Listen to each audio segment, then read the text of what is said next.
IPA TV, amén. A lo mejor mañana también lo iremos a mostrar de nuevo, no, ya no, ¿ah? Bueno, porque hay muchos que no lo vimos, no alcanzamos a ver. Puede ser, podría ser. El Espíritu del Señor está sobre mí. En la vida del Señor, a ver si... No, me van a tener que ayudar. Pues no hay posibilidad que funcione.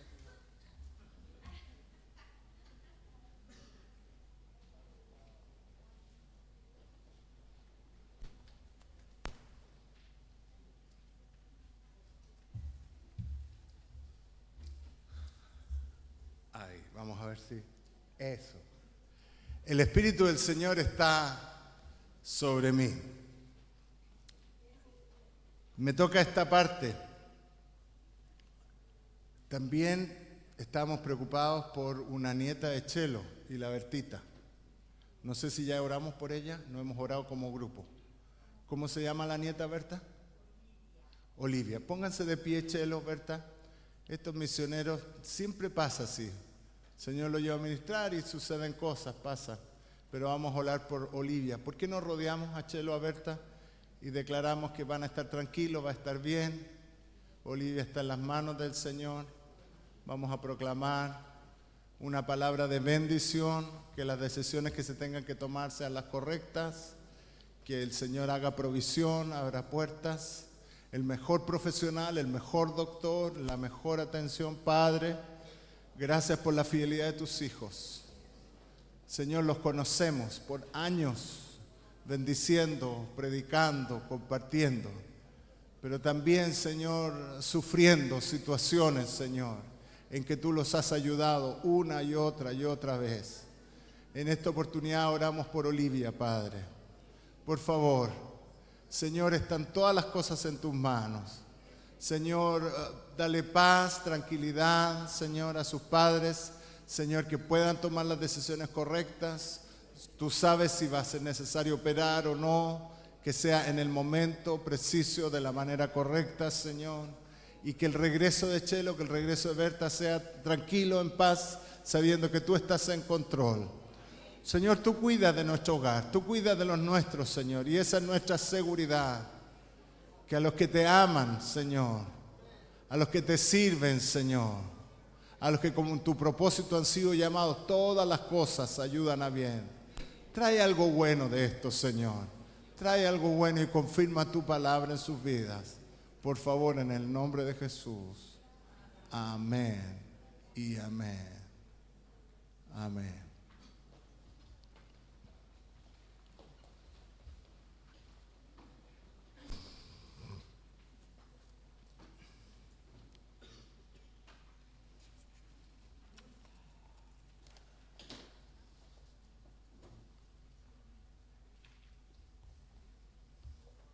Gracias.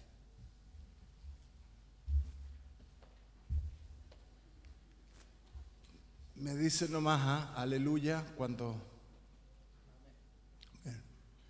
háganme seña, o si me escriben en un papelito cuántos minutos para saber. En la vida de Jesús hay acontecimientos que van marcando los tiempos. Yo estoy fascinado con el Evangelio de Lucas, fascinado. Alguna vez dije que Juan era mi evangelio favorito, después dije que Mateo era mi evangelio favorito, después dije que Marcos era mi evangelio favorito y ahora estoy diciendo que Lucas es mi evangelio favorito. El Nuevo Testamento es una bendición para nosotros y siempre reconocemos al apóstol Pablo como de alguna forma quien más material nos deja, escribiendo casi la mitad del Nuevo Testamento. Pero quizá no hemos considerado a otros dos autores tan importantes como Pablo, que es Lucas, que nos deja dos libros fundamentales para la fe, para teología, para el desarrollo del pensamiento cristiano, por decirlo de alguna manera, y también el apóstol Juan. Yo creo que ellos tres, junto con todos, son verdaderas columnas. Y de alguna forma Lucas logra Lucas ordena su material de manera geográfica y es bien interesante. Es magistral porque nos lleva a Jesús desde Galilea a Jerusalén. Es fascinante, es fascinante. Solo dirigido por el Espíritu Santo. Yo sé que estos hombres fueron inspirados por Dios, pero también ellos el Señor les había dado estas capacidades, estas habilidades.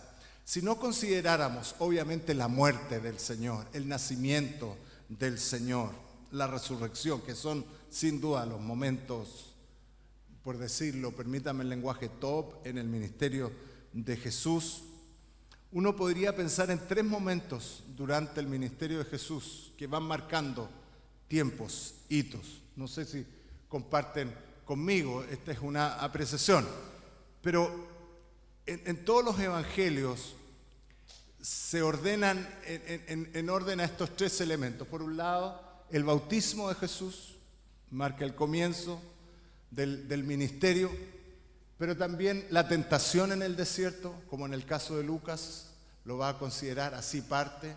El Espíritu Santo lleva a Jesús al desierto y es tentado, y la entrada triunfal a Jerusalén. Yo creo que esos 3 momentos marcan y ordenan todo el material. Y en mi opinión, uno de los acontecimientos más decidores del ministerio de Jesús ocurre cuando lee la porción de Isaías en la sinagoga. Cuando Jesús va a la sinagoga, como era su costumbre, a veces perdemos de vista, siempre nos muestran a un Jesús outdoor, nos muestran a un Jesús en el mar de Galilea, nos muestran a un Jesús en las calles de la ciudad, nos muestran a un Jesús en los campos, pero pocas veces nos muestran al Jesús en la sinagoga. Y la verdad es que Jesús predicaba también en las sinagogas. Diga a la persona que está a su lado, Jesús predicaba en la sinagoga. Y era su costumbre, no era un extraño en la sinagoga, era conocido, era miembro, era parte de una sinagoga. Y vamos a volver a leer entonces el profeta Isaías 61, 1, 2, si alguien lo tiene y lo puede leer, por favor. Bueno, lo tenemos aquí. ¿Le parece si juntos lo leemos? Ayer Sandro nos hizo leer a todos juntos. Siempre es provechoso. Nos bendijo tanto la palabra, Sandro. Gracias por bendecirnos con la palabra. Y te voy a copiar mucho de lo que dijiste ayer, así que tenme paciencia, por favor. ¿Lo leemos juntos? Amén. El Espíritu.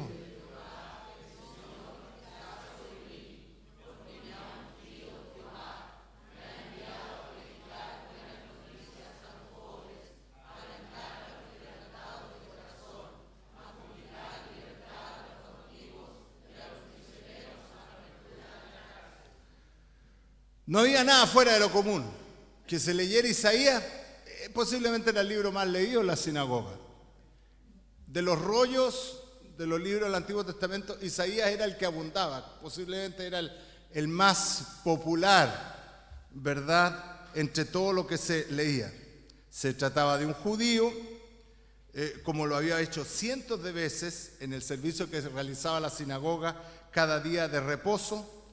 Lo que causa revuelo, y como bien nos decía Sandro, es que Jesús hace propias estas palabras. Eso escandaliza a los religiosos de la época. Cuando al Señor se le ocurre decir, hoy se ha cumplido esta palabra. ¡Qué patudez! ¡Qué desfachatez! ¡Qué falta de respeto! Es un atropello a la razón. ¿Cómo se le ocurre a alguien decir eso? No es extraño que se haya leído ese pasaje muchas veces, pero la conclusión, hoy, yo quisiera meterlos en una sinagoga judía el día de hoy. Diga a la persona que está a su lado, mi obispo va a tratar de meternos en una sinagoga, dígale por favor. Voy a hacer todo lo posible. Voy a hacer todo lo posible. Parte de liturgia judía, liturgia consistía en la exposición o explicación. Se leía un texto y luego se explicaba. Hay un autor, un teólogo, que me gusta leer, que plantea que nuestro servicio evangélico se fundamenta en la liturgia de la sinagoga. Lo que nosotros hacemos tiene mucho que ver con lo que pasaba en una sinagoga. Comenzamos el servicio y decimos, hermanos, vamos a comenzar el servicio en el nombre del Padre, el Hijo. Nosotros tenemos una forma, se ha ido perdiendo, pero de alguna manera. Bueno, en el caso de la sinagoga también había un orden y se comenzaba, ¿verdad?, con ciertas palabras, había ciertas fórmulas por llamarlo. Y luego habían oraciones y luego se leía una porción. Había un cofre donde estaban guardados los rollos y se tomaba un cofre, se leía y luego entonces alguien predicaba, exponía y se invitaba a los miembros distinguidos de la sinagoga, a aquellas personas que se les reconocía, ¿verdad?, algún tipo de sabiduría especial, talento, para que se subiera y explicara. Entonces Jesús estaba a ese nivel. Jesús lo consideraban. Los propios, sus padres, sabían que se trataba. Ya desde los 12 años, este muchacho pintaba para bueno. Ya estaba en el ojo de muchos, ya sabían quién era, conocían. Entonces no era extraño que se le diera la oportunidad. Cualquiera de los miembros de una sinagoga tenía derecho a leer e interpretar las Escrituras y también se concedía este privilegio a los maestros respetados de la comunidad. Cuando Jesús realiza este simple comentario, hoy se ha cumplido esta escritura delante de vosotros, se encendieron todas las alarmas. ¿Me ayudaría a hacer una alarma, por favor? ¡Ah!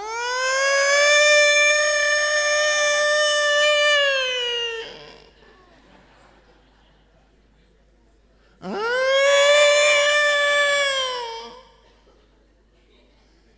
Jesús se puso en el ojo del huracán. Provocador el Señor, ¿ah? Provocador. No tendría que haberlo hecho, Señor, hubiera pasado piola nomás. Marca un punto. Qué interesante. Con razón dicen que Isaías es el quinto evangelio, ¿ah? Es uno de los libros más citados en el Nuevo Testamento, junto con el libro de los Salmos. Hoy día se cumple esta escritura. Lo que relata Lucas en el capítulo 4 marca el comienzo entonces del ministerio de Jesús y funciona casi a la perfección como una descripción de trabajo. Voy a hacer una pregunta un poco torpe, pero ténganme paciencia. ¿Cuántos aquí trabajan?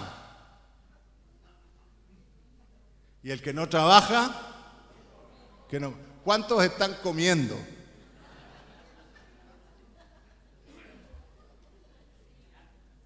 Así como en el trabajo se establece una descripción, ¿verdad?, de trabajo. No sé cómo fue la entrevista cuando a usted le dieron esa pega, esa chamba. Pero a usted le dijeron, esto es lo que esperamos de ti. ¿Tuvieron esa entrevista? ¿Alguien estaba en alguna entrevista de trabajo? Entretenía la entrevista de trabajo, ¿eh? Le muestran a uno figuras, mariposas, mapas, una entrevista psicológica. Y después le dicen, mire, estas son las funciones. Mi primer trabajo en los Estados Unidos, yo fui a una fábrica, entré, hablaba muy poquito inglés, menos de lo que lo hablo ahora, y entré y a todo lo que me decían, un buen amigo me dijo, tú digas yes, a todo lo que te preguntan. Yes. Y en cuanto terminen y hagan una pausa, tú le dices yes. Así que así fue, iba con esa instrucción y me hablaban, no entendía papa. Y me decían, y yo, yes. Are you familiar with it? Yes. Have you ever done this work? Yes, yes. Y todo, yes. Entonces me dice, ok, el trabajo es suyo, eso es lo que alcancé a entender. Iba caminando a una fábrica y no tenía idea en lo que me estaba metiendo. No sabía qué iba a hacer. No sabía qué hacía en esa fábrica, no sabía cuál iba a ser mi trabajo. Qué terrible, ¿verdad? Bueno, pero en el caso de Jesús, Él sabe exactamente, no está improvisando, tiene una descripción de trabajo. Y aquí yo veo la virtud del Espíritu Santo con Lucas. La decisión editorial que toma Lucas, tuvieron esta libertad quienes escribieron los evangelios de ordenar el material como ellos lo estimaran, como los dijeran.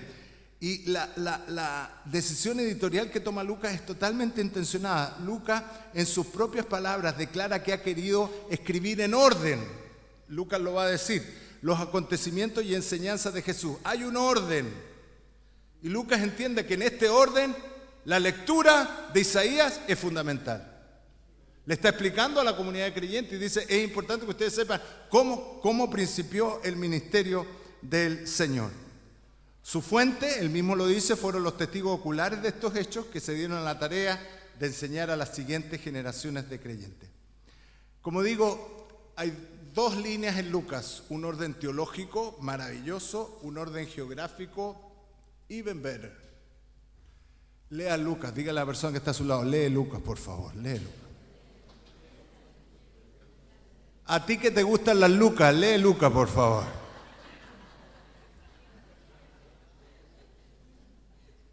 Usted se va a ir con tarea para su casa.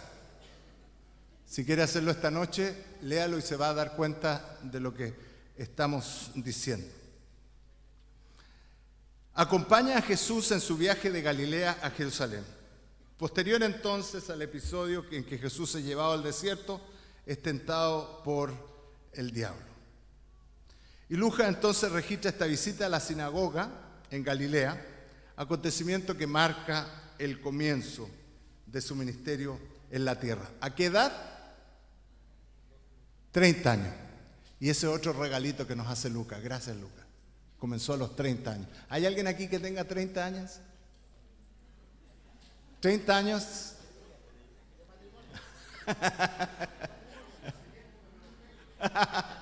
Ok. 30, 31, 32, 33, 34, 35, 36, 37, 38, 39. ¿Quién está en los 30? Levanten la mano, por favor. Ok, qué lindo. Juventud, divino tesoro.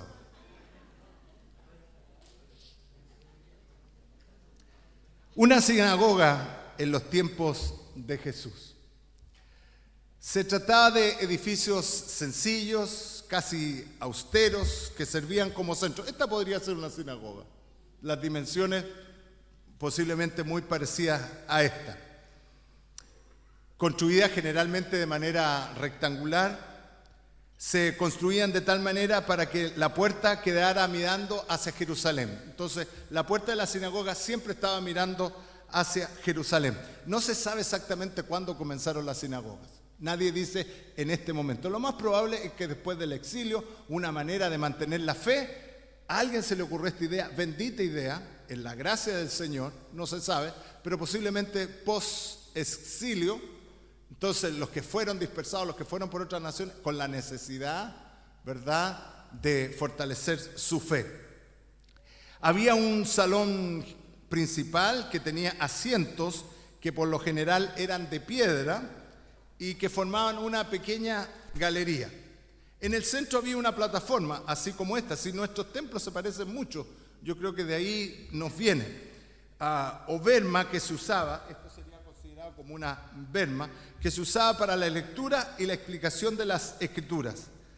Se utilizaban también diariamente como escuela para los niños y para la reunión semanal el día de reposo.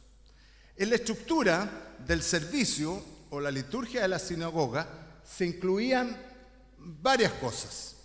Por un lado estaba la Shema o Israel, la declaración, ¿verdad?, que todo judío la repetía una y otra vez.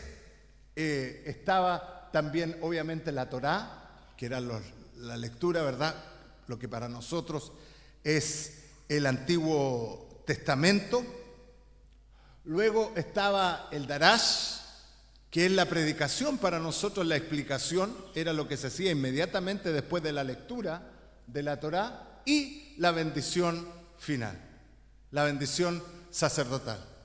El Señor te bendiga y te guarde, el Señor haga resplandecer su rostro sobre ti, el Señor alce sobre ti su rostro y ponga en ti paz. Esa bendición quedó establecida desde el tiempo, ¿verdad?, del Levítico, del Antiguo Testamento. En Números está la bendición sacerdotal. En este contexto es que Jesús hace esta tremenda revelación. Jesús va a la sinagoga, Jesús es judío y a veces se nos pierde un poco eso de vista. Como buen judío, Él es el ungido de Dios que ha venido a dar buenas nuevas, ¿verdad?, a los pobres, sanar a los quebrantados de corazón, pregonar la libertad a los cautivos, dar vista a los ciegos, poner libertad a los oprimidos y predicar el año agradable. Leamos la descripción de trabajo, ¿qué les parece? Amén. ¿A qué vino el Señor, mis hermanos? No, si lo va a decir, dígalo bien, ¿verdad? Dígalo con ganas. Amén. ¿A qué vino el Señor?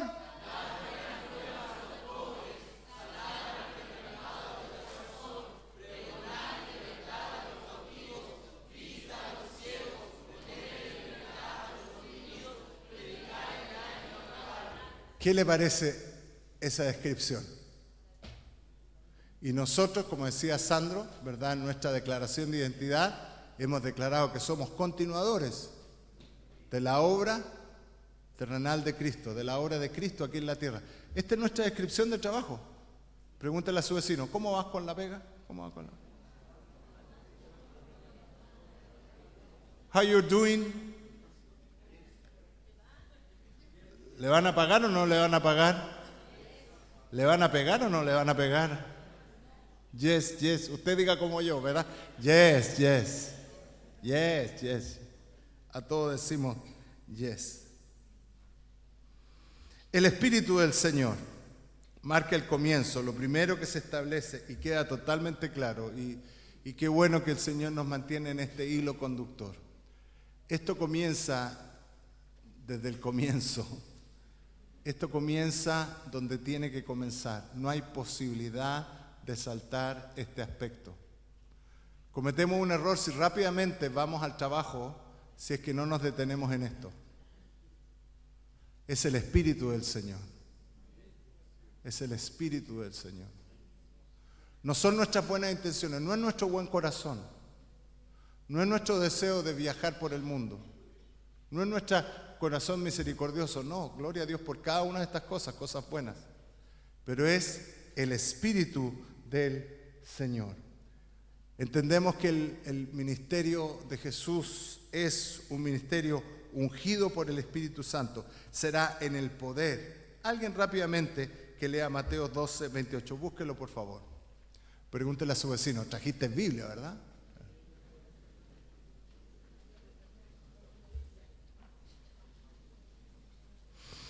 No sé si lo puse acá. No.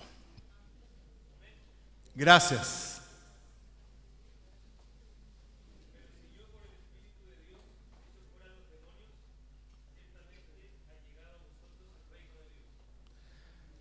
Gracias, Juanfran. Aquí hay un momento interesante en el ministerio también del Señor. Léalo conmigo. Un ministerio ungido por el Espíritu Santo. Las cosas que Jesús hacía, las hacía, ¿verdad?, en el poder del Espíritu Santo. Y debemos entenderlo, y lo mencionaba Sandro, si el propio Hijo de Dios necesitó moverse en este poder, ¿cuánto más nosotros? ¿Cuánto más nosotros necesitamos relacionarnos con la tercera persona de la Trinidad? El Señor hace esta declaración acerca de sí mismo con total convicción. Él lo sabe. Él sabe que se mueve en el poder del Espíritu Santo. Las cosas que Jesús hacía, las hacía en el poder del Espíritu Santo. Tenemos que convencernos de esto. Dígale a su vecino, por favor, las cosas que Jesús hacía, las hacía en el poder del Espíritu Santo. Dígalo, por favor.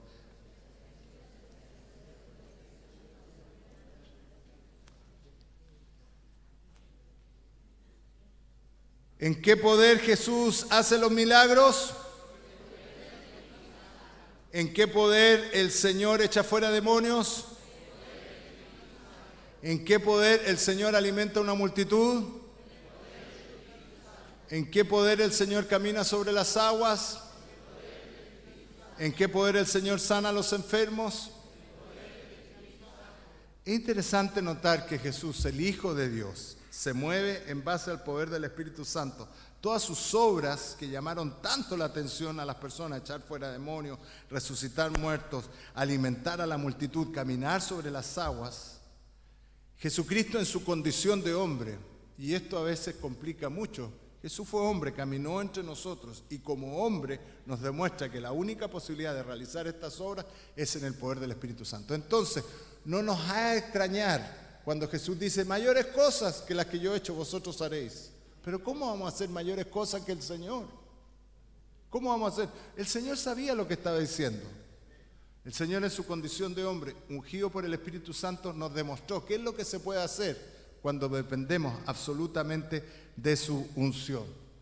Echar fuera demonios, sanar a los enfermos, a resucitar a los muertos, alimentar a las multitudes, caminar sobre las aguas. Entonces la pregunta para nosotros es, ¿quién es el Espíritu Santo para ti?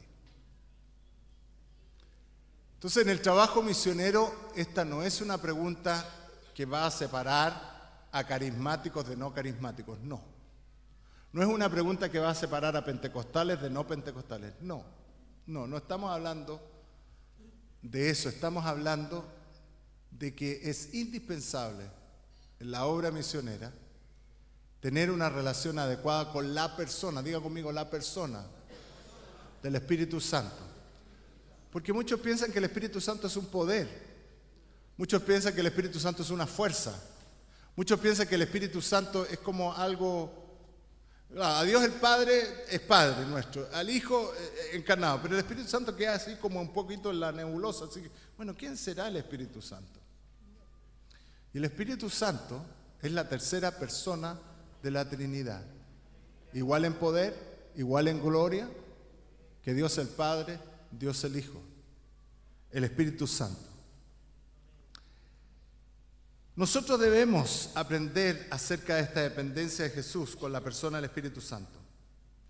Muchas veces parece que estamos dependiendo más de nuestras propias fuerzas y fácilmente podemos perder de vista que es imposible realizar la tarea de Dios sin contar con el Espíritu de Dios, el Espíritu Santo. Entonces, ¿es válida esta pregunta? Hágasela a la persona que está a su lado. ¿Quién es el Espíritu Santo para ti? Pregúntale.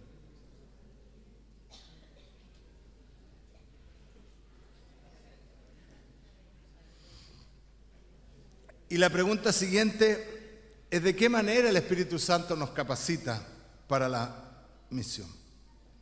Hay un pasaje interesante en el Evangelio, como alguien dijo, acá veníamos escuchando con mi esposa, siempre aprovechamos los viajes para estudiar, y me gustó alguien haciendo referencia, que muchas veces pensamos que los evangelios son el ABC del cristianismo. No, el evangelio es el ABC, y dice alguien, no es el ABC, es el A, B, C, D, E, F, G, H, I, J, K, L, M, N, N, O, P, Q, R, S, T, V. Es de la A a la Z.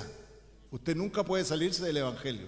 No es como que si yo necesito el Evangelio para los primeros años de mi ministerio. No, usted va a necesitar leer el Evangelio todos los días.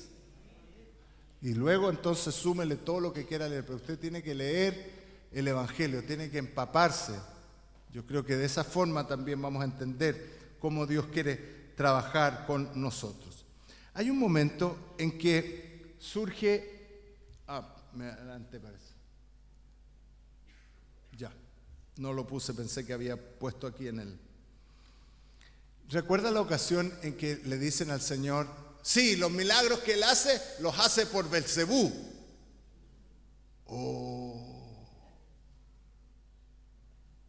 Y el Señor dice, un momentito, cualquiera que me ofenda a mí pueden ponerme en la cruz, pueden decir lo que quieran, métanse conmigo,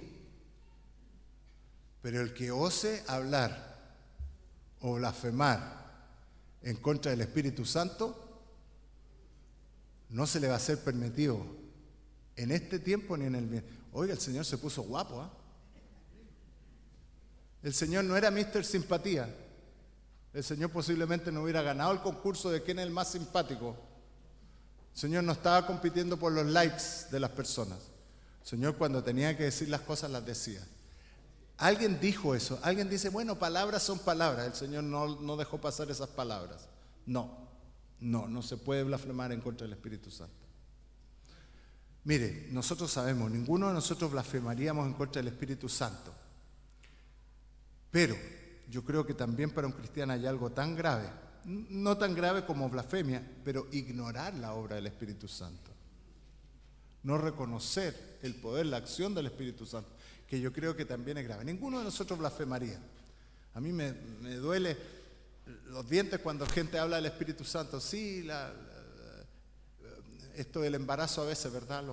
Sí, fue tocado por el Espíritu. Ay, a mí me produce, y no es que sea un fariseo ni nada, pero uno sabe que es complicado, ¿verdad? Por eso nunca hacemos juicios, ni rápidos comentarios, ni hacemos bromas o cosas así, o se le pegó el Espíritu Santo. Son cosas que para nosotros están muy lejos de nuestro lenguaje, muy fuera. Nosotros tenemos profundo respeto, ¿verdad?, por todo lo que tiene que ver con la persona y obra del Espíritu Santo. Entonces, una iglesia bajo la unción del Espíritu Santo. Hay una comunión muy estrecha entre la iglesia de Cristo y la obra del Espíritu Santo. Si uno examina con cuidado el libro de los Hechos, se da cuenta que los hechos de los apóstoles y el quehacer de la iglesia en general están absolutamente relacionados. Abro a la asamblea. Libro de los Hechos, Espíritu Santo. Mencióneme algunas ocasiones que es evidente la acción del Espíritu Santo. Pedro y Cornelio. Obviamente ahí participa el Espíritu Santo. Apartaba a Pedro y Bernabé para la obra que los he determinado. Obviamente el Espíritu Santo. Felipe enviado al desierto. Acércate a ese carro y háblale. La verdad, usted se pone a leer Hechos y decimos lo que ya es algo tan recurrente, que más que la obra de los apóstoles, Hechos de los apóstoles, son los hechos del Espíritu Santo. O sea, desde el capítulo 2 mismo en adelante, Hechos 2 en adelante, todo lo que se hace es bajo la unción y bajo la dirección del Espíritu Santo. ¿De qué manera el Espíritu Santo nos capacita para la misión? Y con esto quisiera llegar a la conclusión. Primero, el Espíritu Santo nos permite ver la necesidad. Usted mira muchas cosas. A mí me toca mucho el pasaje de la parábola del buen samaritano. Nosotros lo llamamos el buen samaritano, pero la parábola dice el samaritano. Que de alguna forma se ilustra, frente a una misma necesidad hay diferentes reacciones. Frente a una necesidad hay diferentes reacciones. Y el Espíritu Santo nos va a permitir ver, el Espíritu Santo nos permite ver la necesidad y decidir actuar en base a lo que nos está mostrando. Muchas personas pueden ver la misma necesidad, pero son algunos los que pueden ver con los ojos del Espíritu. Déjenme darle algunos ejemplos. Nate Saint y Jim Elliot, que notaron el aislamiento de la tribu Guarani en Ecuador y decidieron llegar hasta ellos con el Evangelio a costa de sus propias vidas. Muchos habían escuchado a esta tribu, sabían de lo salvaje que eran, sabían que eran caníbales, pero ellos vieron la necesidad y decidieron actuar. Para que usted se vaya a meter a una tribu de caníbales en medio, ¿verdad?, de la selva ecuatorial, si el Espíritu Santo no lo lleva, no se meta ahí. El Espíritu Santo, el que abre tus ojos de una manera en que no te deja tranquilo hasta no actuar. Haga un ejercicio, ponga sus dos manos así, por favor. Muévalas así. Vamos a decirle, Señor, diga conmigo, Señor, abre mis ojos. Cuidado con esa petición, pero vamos a hacerlo de nuevo. Mueva las manos así. Señor, están muy tímidos. Señor, abre mis ojos. ¿De veras? ¿Estás en serio? ¿Estás en serio? Fuimos a Pichilemu hace 30 años atrás. y encontramos un hippie en Pichilemu. Un hombre loco, sentado en la montaña de un cerro y diciéndonos, aquí va a haber un centro, aquí van a haber personas de todo el mundo que van a... Estábamos sentados ahí debajo de unos pinos. Había puros pinos nomás. Cuando Dios te muestra, puedes andar seguro. Cuando Dios te muestra, tú te mueves en fe. No es mi buena intención, la buena intención cambia, el buen corazón cambia, pero ¿se atreven de veras? Ok, mueva sus manos así. ¡Señor! ¡Señor! No, más fuerte. ¡Señor! ¡Señor! Abre mis ojos. Bendito sea el día que el Señor le abrió los ojos a mi esposa. Y me vio a mí. No, yo estoy casado con una misionera. Estoy casado con una misionera y por eso soy misionero. Esta mujer dejó todo. El Señor algo vio, no en este varón. ¿Quién soy yo?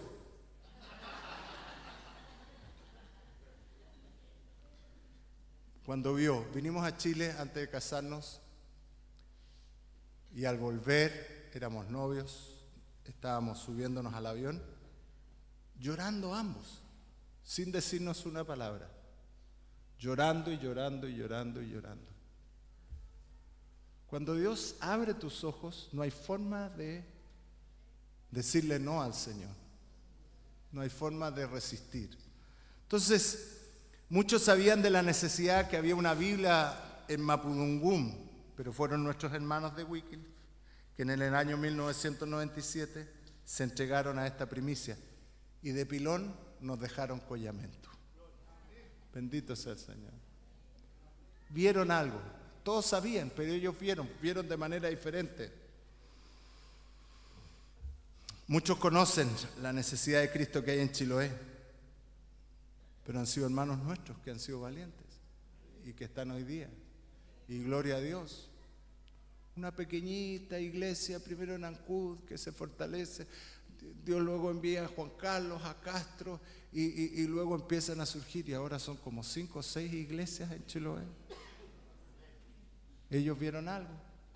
El Espíritu Santo abrió sus ojos. Cuando alguien se mueve en base a la visión que Dios le da, que Dios le ha permitido ver, debe asegurarse que el Espíritu Santo es el que lo ha pastado. Pablo dice, no he sido rebelde ¿a qué? A la visión, que soy obediente. Dile al Señor que te dé una visión. Dile que el Señor te muestre lo que tienes que hacer. Luego el Espíritu Santo nos impulsa en la dirección correcta. No son nuestros impulsos, no son nuestras pulsaciones, como le gusta tanto decir a Carlos Peña. No es simplemente nuestras pulsaciones, no es nuestra juventud, sino que es la dirección. El Espíritu de Dios tiene una voluntad de dirigirnos. Entonces debemos aprender, hay que relacionarse con el Espíritu Santo. Hay que ser amigo del Espíritu Santo. Hay que conversar con el Espíritu Santo. Y no en esa forma, y lo digo con respeto porque somos visita aquí, no en esa forma simplemente de mantra, ¿verdad? Gracias Espíritu Santo, por favor, concedido. No, eso es muy básico, muy elemental, es mucho más que eso, una relación personal. El Espíritu de Dios tiene una voluntad de dirigirnos, debemos aprender a ser sensibles a la voz del Espíritu Santo. Hay muchos ejemplos en la Biblia donde el Espíritu Santo llevó a los lugares que Dios había determinado. Jesús llevado por el Espíritu al desierto, Mateo 4, 1, 9. Estas notas se las vamos a hacer llegar a ustedes, ¿verdad? Felipe recibe indicaciones de acercarse y hablarse al eunuco etíope. Y sepa qué Dios hizo el eunuco después que recibió el Evangelio, no sabemos, en el cielo vamos a saber, pero algo espectacular sucedió con ese encuentro, que el Espíritu Santo sacó a Felipe, que estaba haciendo campañas con multitudes, y lo llevó a hablar con esa persona, porque ese eunuco yo creo que esparció también el Evangelio a donde llegó. El Señor hace como Él quiere. Pablo, que es impedido por el Espíritu Santo para predicar en algunos lugares. Qué curioso, ¿eh? Que el Espíritu Santo te diga no. Diga a la persona que está a su lado, el Espíritu Santo te va a decir no también. O el Espíritu Santo te va a decir no todavía. No, mi pastor, es que yo. No, espérate. Pregúntale al Espíritu Santo. El Espíritu Santo te va a decir el tiempo, la manera, el lugar. Y lo tercero, y con esto termino, no me han dicho el tiempo, nada. ¿Estamos bien? Hágame una seña, algo. Dígame algo, hermano, dígame algo. ¿Quedan 15 minutos? ¿En serio? Abran sus Biblias Estábamos en Hawái, hermano, porque Dios es muy bueno, predicando el Evangelio. No, nos tocaba ir a un entrenamiento ahí en Hawái y me tocó ir a un servicio. Y yo no era el predicador, pero me tocó escuchar a un predicador. Entonces el predicador, con mucha gracia, tenía un grupo y decía, dígame algo, hermano, dígame algo. Dígame algo, hermano, dígame algo. Y yo decía, ¿qué habrá que decirle? Pero parece que era como su muletilla. Dígame algo, hermano. Dígame algo. Amén. Aleluya. Gloria a Dios. Y esto es lo más, yo creo, sensible en nuestra relación con el Espíritu Santo. Si no somos transformados por el Espíritu Santo, ni le hagas la luchita. Don't even try. No. Te vas a dar un porrazo, un costalazo. Deja que el Espíritu Santo te transforme. En este proceso de ser guiado por el Espíritu Santo, la misma presencia del Señor nos va renovando. Entonces nosotros, a cara descubierta, como en un espejo, vemos la gloria de Dios. Y cuando vemos esta gloria somos transformados. La relación con el Espíritu Santo nos transforma, tiene que hacerlo nosotros mejores personas, nos va renovando. Todo comienza con un deseo de buscar la presencia del Señor. Mire, ya cuando hemos caminado tanto tiempo con el Señor, corremos el riesgo de hacer cosas en piloto automático, en modo avión. Se hacen las cosas porque tienen que hacerse, se cumplen las rutinas porque tienen que cumplirse. Pero qué interesante, yo le doy gracias al Señor, le doy tantas gracias, que en la presencia del Señor todas las cosas son hechas nuevas. No hay rutinas, no hay cosas pesadas, sino que siempre es algo fresco. Y yo entiendo y doy gracias al Señor, y lo digo con toda la humildad del corazón, pero también con mucha sinceridad. Dios en este tiempo nos está llamando a un tiempo de intimidad en su presencia. No es una cosa o la otra.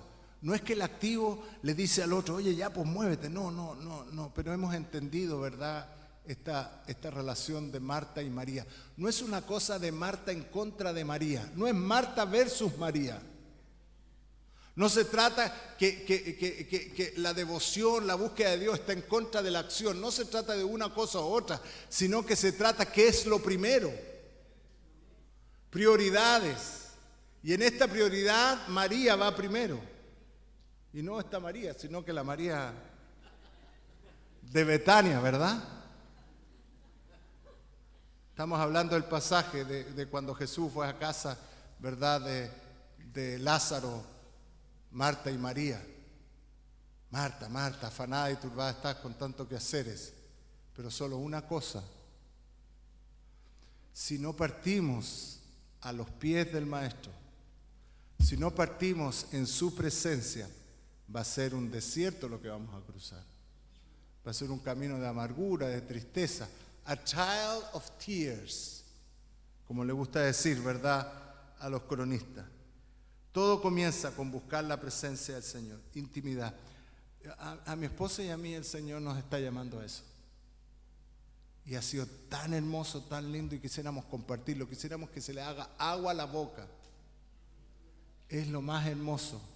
Yo disfruto mucho los tiempos en el servicio, disfruto mucho las conferencias y todo, pero qué lindo cuando de madrugada uno se puede levantar y estar un ratito ahí en la presencia del Señor. nada se compara a eso. Como que uno que ya quisiera que rápido pasara el día para temprano en la mañana. Yo creo que toda la hora lo puede hacer, pero en nuestra experiencia ha sido esa. Es el caso de Isaías.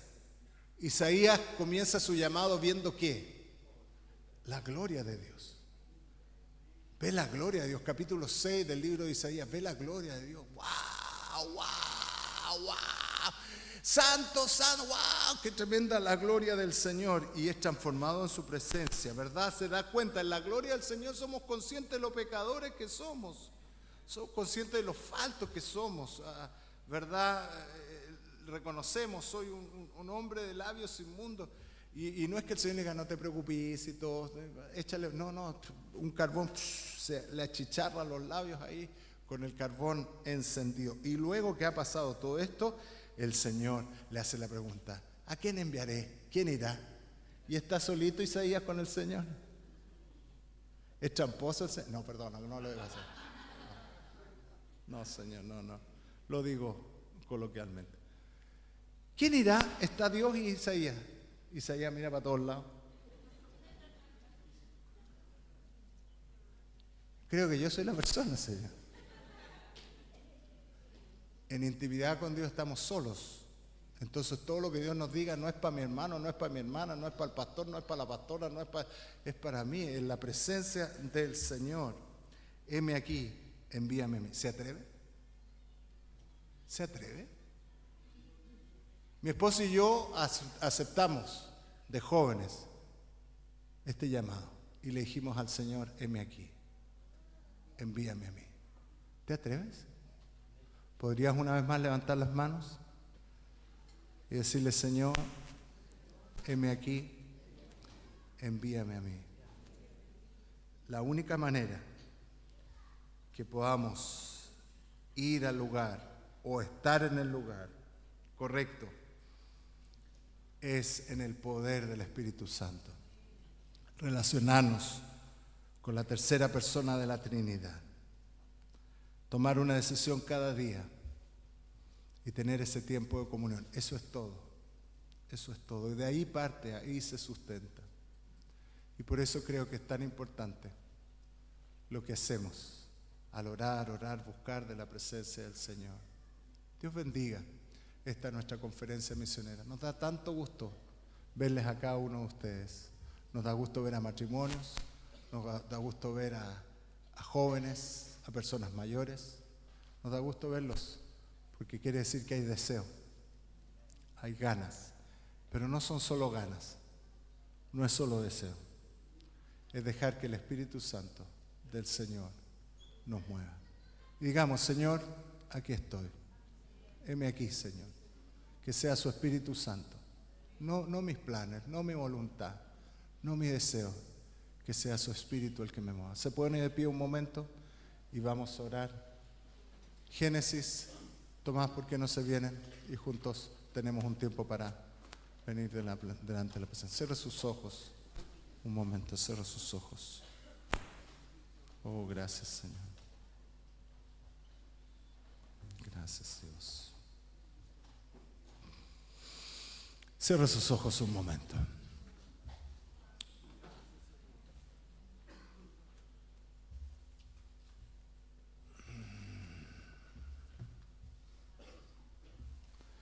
Espíritu Santo, eres bienvenido en medio nuestro. Espíritu Santo, ven poderosamente, sopla sobre mí, Espíritu de Dios. Espíritu Santo, toma el dominio de mi vida. Gracias por estar en mí. Te honramos, Dios. Vamos a adorar juntos al Señor. Amén.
dentro de tu corazón.